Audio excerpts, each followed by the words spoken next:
mga tamang tubo nyo. Oh. Kaya mahirap panihandar ang motor.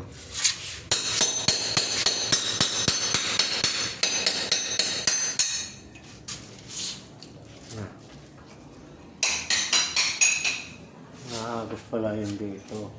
Galing dyan. So, okay na. Nalitan na ng linya. Eh, dahil singaw doon.